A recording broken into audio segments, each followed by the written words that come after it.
सबसे पहली बात तो ये है कि ये लोग इस देश के अंदर जाति, धर्म और मजहब के नाम का जो जहर घोलने का काम कर रहे थे, अब उसके बाद इन्होंने एक नया प्रोपोगंडा शुरू कर दिया। जिस तरीके से आपने देखा कि महाराष्ट्र के अंदर एमएनएस यानी राज ठाकरे की पार्टी के लोग किस तरीके से यूपी और बिहार के लोगों से मराठी बुलवा रहे थे, उनको मार रहे थे, पीट रहे थे, वही काम अब इन मैडम ने भी शुरू कर दिया, जो कि बाद में हालांकि माफी मांग लेते हैं। लेकिन आपके माफी मांगने से क्या होता है? एक और तो पहले आपने उस व्यक्ति को सबके सामने उसको जिस तरीके से बेइज्जत आपने कहा और आपने उसको कहा कि वो हिंदी सीखे। एक बात आप मुझे बताइए, बहुत सारे ऐसे राज्य हैं भारत के अंदर जहां पर शायद हिंदी का ना बराबर प्रयोग होता है। आप साउथ के अंदर चले जाएंगे तो वहां पर आपको केरला, कर्नाटक, आपको कन्नड़, मलयालम, तेलुगु, बहुत सारी भाषा सुनने को मिलेंगी। तो वहां पर जरूरी नहीं कि वहां पर हिंदी बोली जाए। भारत की खूबसूरती इसी चीज में है कि भारत पर अलग अलग जगह पर अलग अलग भाषाएं सुनने को मिलती हैं, अलग अलग जगह पर आपको अलग अलग ड्रेसिंग स्टाइल देखने को मिलेगा। यही खूबसूरती भारत की है। और सबसे बड़ी चीज ये है कि आपने जिस तरीके की हरकत करी है, जिस तरीके की आपने हरकत करी है, इसका इम्पैक्ट अगर विदेश में रहने वाले जो हमारे सिटीजन है, जो अफ्रीका में रहते हैं, अगर उनसे ये कहा जाए कि आपको अफ्रीकन लैंग्वेज ही बोलनी है, या फिर जो और तमाम जो लोग हैं जो ओमान में रह रहे हैं, सऊदी में रह रहे हैं, दुबई में रह रहे हैं, या फिर वॉटएवर जितनी भी कंट्री में रह रहे हैं, अगर उनके ऊपर भी अगर यही काम किया जाए कि आपको उनके स्टेट, उनकी कंट्री में रहकर उन्हीं की भाषा बोलनी है, फिर आप क्या करेंगे? फिर आप क्या करेंगे? तो मैं आपको एक चीज बता दूं, ये जो काम कर रहे हैं ये सरासर गलत चीज है। और यही रीजन है कि भारत अगर पीछे है ना, तो इन जैसे अनपढ़, जाहिल और गवार नेताओं की वजह से आज भारत पीछे है। क्योंकि यही रीजन है कि कोई भी इन्वेस्टर इंडिया में आना पसंद नहीं करता, क्योंकि उनको पता है कि इंडिया के अंदर इन जैसे नमूने पॉलिटिशियंस हैं। मैं इनको नमूना पॉलिटिशियंस इसलिए कहूंगा क्योंकि इन्होंने जो हरकत करी है एक विदेशी नागरिक के साथ, आप इस तरीके की हरकत कर रहे हैं। पहली चीज तो यह है कि हमारे लिए एक बड़े गर्व की बात है कि कोई विदेश का व्यक्ति हमारे देश की सरजमी पर आ रहा है और हमारे देश की सरजमी पे आकर वो काम कर रहा है। वरना हमारे देश के लोग ही विदेश में काम करने जाते हैं, बाहर का कोई आदमी यहाँ काम करने आता नहीं है। लेकिन अगर फिर भी कोई आ रहा है और आपका बिहेवियर अगर इस तरीके से उसके साथ रहेगा, और बड़ी बात यह है, पार्क मैडम जी आपका, आपके पिताजी का, आपके डैडी का नहीं है। पार्क एक पब्लिक प्रॉपर्टी है जिसपे सबका राइट होता है। पार्क पर सभी का राइट है। आप पार्क पर किसी के आने जाने पर प्रतिबंध नहीं लगा सकते। और आपने कहा कि अगर कोई हिंदी सीख के आएगा, अगर मान लीजिए कल को प्रधानमंत्री 10 देशों की यात्रा पर जाते हैं, विदेश जाते हैं, अगर उनसे ये कह दिया जाए कि वो वहां की रीजनल लैंग्वेज सीख के आए, वहां की लोकल लैंग्वेज सीख कर आए, फिर आप क्या करेंगे प्रधानमंत्री जी के साथ?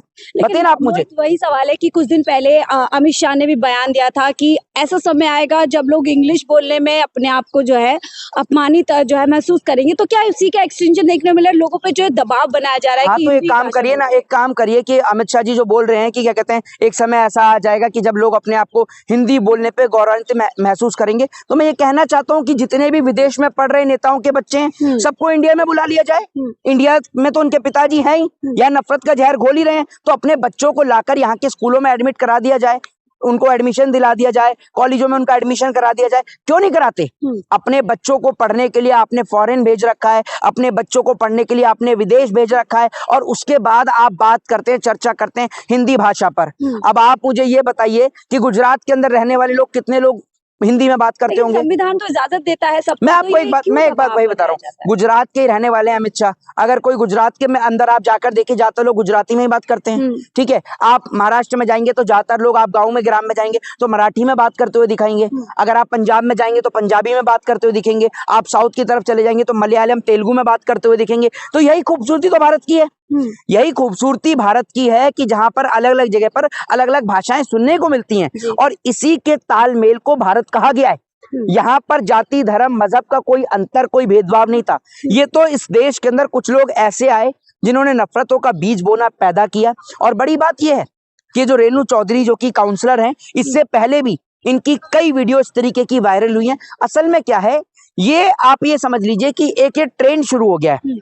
समझ रहे हैं आप? जैसे आपको एक चीज बता दूं, ये ट्रेंड है एक तरीके का, जिसमें क्या है, बीजेपी में जो जितना लुच्चा है वो उतना ऊंचा है। तो पार्षद की भाषा आपको लगती है, लग रहा है कोई गली में रहने वाला गुंडा मवाली है जो डरा रहा है, धमका रहा है विदेशी मेहमान को? बीजेपी में तो सारे गुंडे मवाली ही है मैडम। बीजेपी का मतलब गुंडे मवालियों की पार्टी। बीजेपी कोई साधु संत और महात्माओं की पार्टी नहीं है, कोई देशभक्तों की पार्टी नहीं है। बीजेपी का मतलब देश के अंदर जहर घोलने वाले गुंडे, मवाली, बदमाश, चोर, डकैत, रेपिस्ट, बलात्कारी, इन जैसे लोग बीजेपी के अंदर हैं। कुलदीप सिंह सेंगर किसकी पार्टी का एमएलए था जिसने बेटी के साथ बलात्कार किया? बीजेपी का। तो बीजेपी का मतलब सीधे तौर पर यही है कि जितने भी लेकिन चोर सवाल ये डकैत उठता है, रेपिस्ट लोग हैं वो लोग हैं उसमें। मुझे आप तो प्रैक्टिस भी जी। करते हैं, एडवोकेट भी है।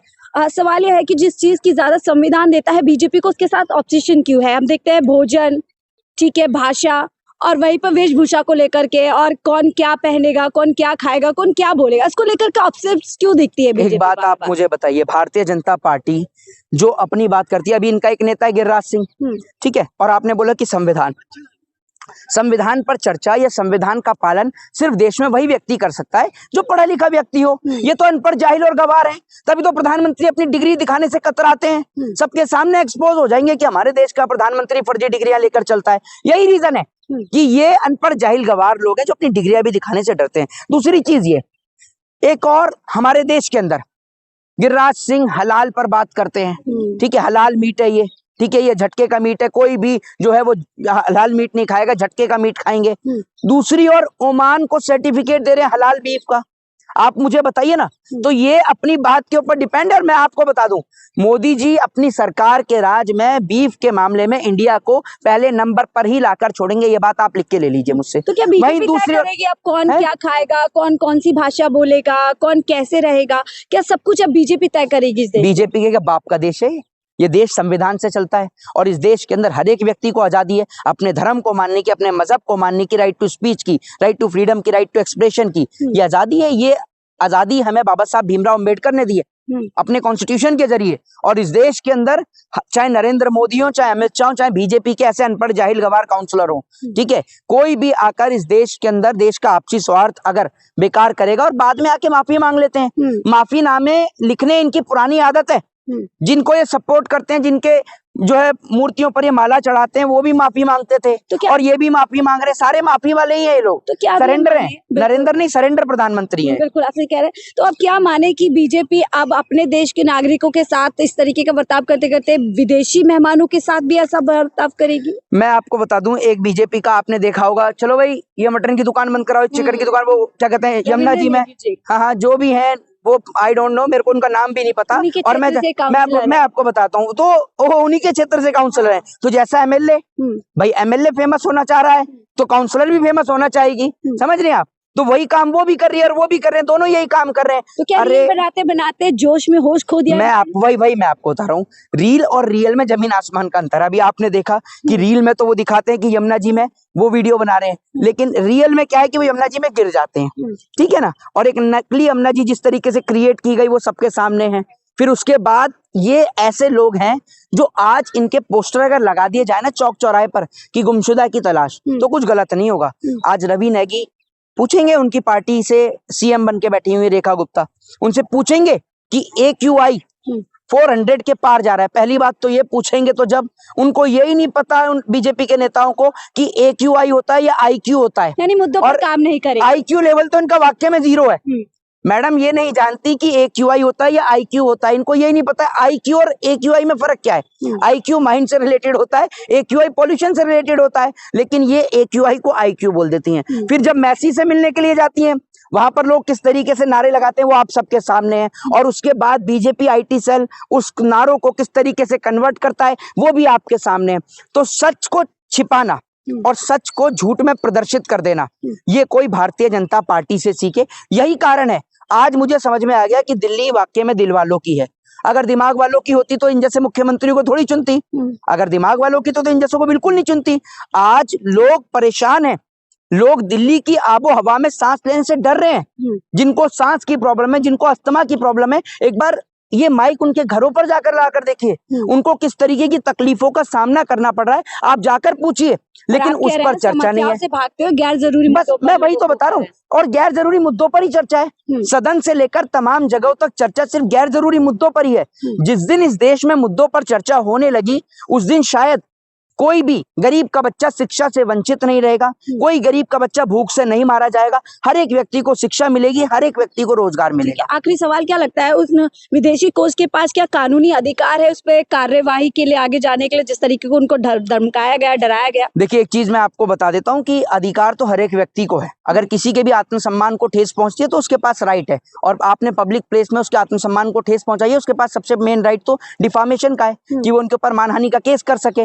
दूसरी चीज ये है कि ये कहीं भी इंडियन कॉन्स्टिट्यूशन के पृष्ठ में मेंशन नहीं है कि अगर आप इंडिया में आते हैं तो आपको यहाँ पर आकर इंडिया की मूल भाषा, ठीक है, या राज्य भाषा जो है, वो पहली बात तो ये है कि हमारी ये राष्ट्रीय भाषा नहीं है हिंदी, हिंदी हमारी राजभाषा है, ठीक है ना। तो आपको यहाँ की राजभाषा आनी चाहिए, ये कहीं भी मेंशन नहीं है। क्योंकि आप अगर भारत आते हैं तो भारत में आके अगर आप एक बात मुझे बताइए, पंजाब घूमने चले गए, कल को पंजाब के लोग कह रहे हैं कि आप पंजाबी बोलिए, ठीक है, तो फिर कहाँ से सीखेंगे? महाराष्ट्र के लोग बोलेंगे आप मराठी सीखिए, कर्नाटक के बोले कि भाई आप साउथ के बोले कि आप तमिल सीखिए, तेलुगु सीखिए, मलयालम सीखिए। तो वो आदमी इंडिया में आने से पहले तो भाषा सीखते सीखते ही मर जाएगा। यानी और मैं आपको एक छोटी सी चीज बता दूं, आप भारत में रहती हैं, आपको तेलुगु आती है, आपको बंगाली आती है? नहीं आती ना। तो अब आप एक बात खुद बताइए, अब आने वाले वक्त में बंगाल में इलेक्शन है, ठीक है, असम में इलेक्शन है, ये बिल्कुल है सीधे तौर पर ये चीज, ऐसे लोगों की काउंसलर की सदस्यता तत्काल रद्द करनी चाहिए, और ऐसे लोग काउंसलर क्या बस में कंडक्टर बनने के भी लायक नहीं। बहुत बहुत शुक्रिया।